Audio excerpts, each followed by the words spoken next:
Hello बच्चों, कैसे हो आप सभी। बच्चों, मैं आशा करती हूँ कि आप सभी बहुत अच्छे होंगे। तो बच्चों, आज की कक्षा में जो पाठ हम पढ़ने जा रहे हैं वो है विराम चिन्ह, पंक्चुएशन। बच्चों, क्या आपको पता है कि विराम किसे कहते हैं? विराम का मतलब होता है रुकना। तो बच्चों, जब भी हम कुछ बोलते हैं तो आपने देखा होगा कि हम बीच बीच में रुकते भी हैं, है ना बच्चों। और जब हम अपनी बात लिखकर प्रकट करते हैं बच्चों। अच्छा बच्चों, एक बात बताओ, जब हम अपनी बात बोल रहे हैं तब तो अगर मैं बीच बीच में रुक रही हूं तो आपको मेरे एक्सप्रेशन से और मेरे रुकने से पता चल रहा है ना। लेकिन अगर मान लो मैं अपनी बात ऐसे ही लिख देती हूँ तो क्या आपको पता चलेगा कि मैं बीच में रुकी भी थी कहीं? नहीं। तो बच्चों, इसीलिए कुछ विराम चिन्ह बनाए गए हैं जिन्हें हम लिखते समय भी प्रयोग कर सकते हैं। आइए बच्चों, देखते हैं क्या है इस पाठ में। विराम शब्द का अर्थ होता है रुकना या ठहरना। जब हम किसी से बात करते हैं तो अपने विचारों को प्रकट करते समय बीच बीच में रुकना पड़ता है। इस रुकावट को ही विराम कहते हैं। और जब हम अपनी बात लिखकर प्रकट करते हैं तो हमें इस रुकावट के लिए कुछ चिन्हों का प्रयोग करना पड़ता है। इन चिन्ह को विराम चिन्ह कहते हैं। तो देखो बच्चों, मैंने अभी आपको बताया कि जब भी हम बोलते हैं, हम कुछ भी बोलते हैं, एक्सप्रेशंस के साथ बोलते हैं, बीच बीच में हमें रुकना भी पड़ता है। अब बच्चों, जब हम अपनी बात को लिख रहे हैं तो हम कैसे दिखाएंगे कि हम रुके हैं, है ना। तो इसलिए जब हम अपनी बात को कागज पे लिखते हैं, पेपर पे लिखते हैं, तो हम कुछ चिन्हों का प्रयोग करते हैं जिन्हें हम क्या कहते हैं? विराम चिन्ह। आइए बच्चों, आगे देखते हैं। प्रमुख विराम चिन्ह, मेन पंक्चुएशन। हिंदी भाषा में प्रयोग किए जाने वाले प्रमुख विराम चिन्ह निम्नलिखित हैं। कौन कौन से हैं? देखिए बच्चों, मैं साथ के साथ पढ़ूंगी भी और उनके आगे उनके साइन भी बने हैं कि वो किस तरीके से बनते हैं। पूर्ण विराम, अल्प विराम, अर्ध विराम, प्रश्नवाचक चिन्ह, विस्मयादि सूचक चिन्ह, कोष्टक चिन्ह। सबसे पहला है बच्चों पूर्ण विराम, फुल स्टॉप। कोई भी वाक्य पूरा होने के पश्चात पूर्ण विराम का प्रयोग किया जाता है। जैसे भारत की राजधानी नई दिल्ली है, हमारे प्रधानाचार्य समय से विद्यालय आते हैं। देखो बच्चों, आपने देखा होगा जब भी आप अपनी कॉपी में क्वेश्चन आंसर भी लिखते हो तो आप सबसे ज्यादा प्रयोग इसका करते हो, पूर्ण विराम का। तो बच्चों, ये कब यूज होता है? जब कोई वाक्य पूरा हो जाता है, जब किसी ने अपनी बात पूरी कह दी। जैसे कि उदाहरण के लिए, भारत की राजधानी नई दिल्ली है, हमारे प्रधानाचार्य समय से विद्यालय आते हैं। इसके बाद बच्चों है अल्प विराम, कोमा। इस तरीके से लगाया जाता है ये नीचे। जब वाक्य के बीच में बहुत थोड़े समय के लिए रुकना पड़े तब अल्प विराम का प्रयोग करते हैं। जैसे राम, सीता व लक्ष्मण वन को गए, अनीता, प्रीति और नेहा खेल रही हैं। तो बच्चों, अल्प विराम मतलब कोमा। आपने देखा होगा कोमा को भी यूज करते हैं हम इंग्लिश में भी, हिंदी में भी।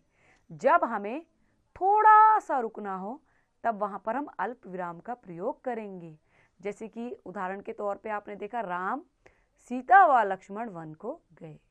इस तरीके से आगे देखेंगे अर्ध विराम, सेमी कॉलन। जब वाक्य के बीच में कुछ ज्यादा देर के लिए रुकना पड़े तब अर्ध विराम का प्रयोग किया जाता है। जैसे सचिन ईमानदार है, यह सभी जानते हैं, बिल्ली रसोई में आई, दूध पिया और चली गई। देखो बच्चों, सेमी कॉलन जिसे हम कह रहे हैं अर्ध विराम, जब वाक्य में थोड़ी ज्यादा देर के लिए हमें रुकना हो बीच में तब हम अर्ध विराम का प्रयोग करते हैं। और अर्ध विराम का साइन बच्चों इस तरीके का होता है, ऊपर डॉट नीचे कोमा। आगे आइए बच्चों, प्रश्नवाचक चिन्ह, इंटेरोगेटिव मार्क। ये देखो बच्चों, ये तो सबसे इजी और सबसे ज्यादा प्रयोग होता है। जब भी आप प्रश्न पूछते हैं तो इसके पीछे आप इस तरीके का चिन्ह लगाते हैं।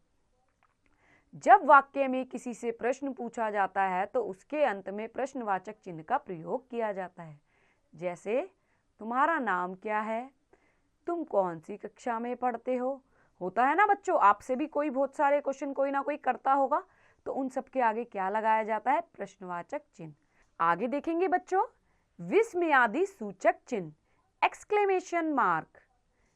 जब विस्मय, शोक, हर्ष, आश्चर्य आदि मन को भावों को प्रकट किया जाता है तब विस्मय आदि सूचक चिन्हों का प्रयोग किया जाता है। जैसे वाह क्या गुलाब है, अरे रामू इधर तो आओ। देखो बच्चों, जब विस्मय, हैरानी, बच्चों जब हमें हैरानी प्रकट करनी हो, शोक, हर्ष या इस तरीके की कोई भी चीज हमें प्रकट करनी हो तो हम उस जगह पर विस्मय आदि सूचक चिन्हों का प्रयोग करते हैं। कई बार क्या होता है बच्चों, जैसे मान लो हमने कोई बहुत अच्छी चीज देखी तो सडनली अचानक से हमारे मुंह से निकलता है वाव, या फिर हमने कोई काम देखा ऐसा कि बहुत अच्छा काम हुआ तो हम क्या कहते हैं, वाह क्या ड्राइंग बनाई है। तो इस तरीके की ये जो एक्सप्रेशंस है हमारे, ये जो हमारे मन के भाव हैं जो अचानक से निकलते हैं, इनके आगे हमेशा विस्मय आदि सूचक चिन्ह लगता है बच्चों। जैसे कई बार आप कहते हो छी कितनी गंदी बदबू आ रही है, तो वो छी के आगे भी है ना बच्चों, क्योंकि वो आपके अंदर से आप अचानक से निकला। तो इस तरीके के शब्दों के आगे विस्मय आदि सूचक चिन्ह लगाया जाता है बच्चों।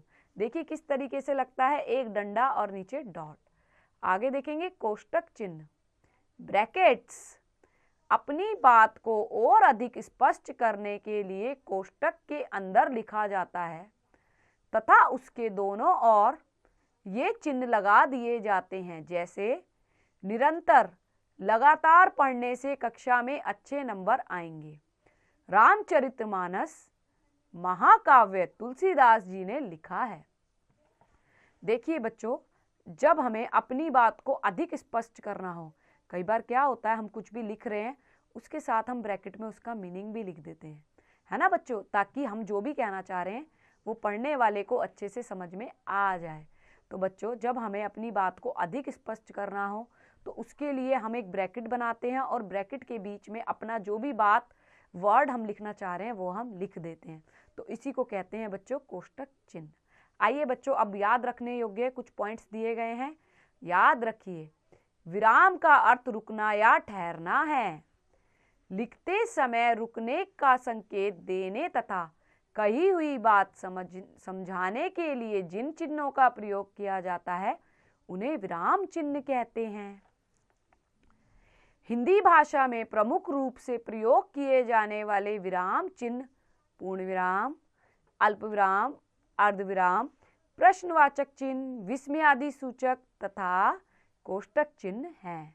आइए बच्चों, अब हम इस पाठ का अभ्यास कार्य करते हैं। अभ्यास करें, निम्नलिखित प्रश्नों के उत्तर दो। तो बच्चों यहाँ पर कुछ प्रश्न आपसे पूछे गए हैं, एक मैं बता देती हूँ, बाकी के आप खुद से करेंगे।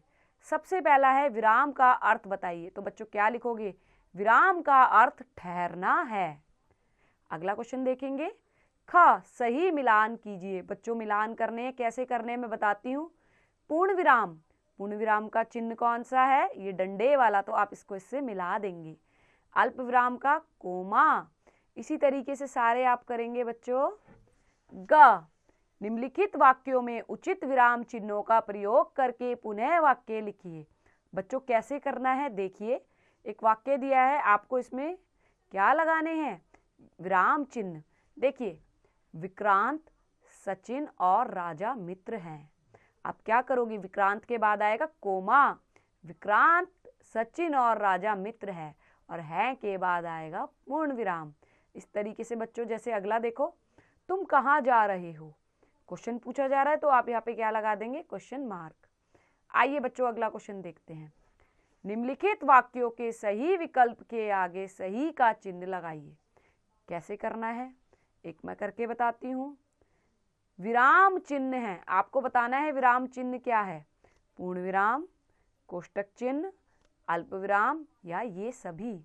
तो बच्चों क्या लिखोगे आप इसमें, ये सभी। दूसरा आप खुद से करेंगे। क्रियात्मक गतिविधि, निम्नलिखित विराम चिन्हों का प्रयोग करके वाक्य बनाइए। तो बच्चों देखो यहाँ पर कुछ आपको क्या कहते हैं, विराम चिन्ह दिए गए हैं, इनका प्रयोग करके वाक्य बनाना है। चलिए एक मैं बताती हूँ। विस्मय आदि सूचक चिन्ह, तो बच्चों क्या लिखोगे आप इसमें लिख सकते हो, वाह तुम्हारा घर तो बहुत सुंदर है। ठीक है बच्चों, इस तरीके से आप जो चिन्ह दिए हुए हैं उनका प्रयोग करेंगे और वाक्य बनाएंगे। चलिए बच्चों, ये अध्याय यहीं समाप्त होता है। मैं आशा करती हूँ कि आपको ये पाठ अच्छे से समझ आया होगा। अब आप एक बार इसकी प्रैक्टिस खुद से कीजिए।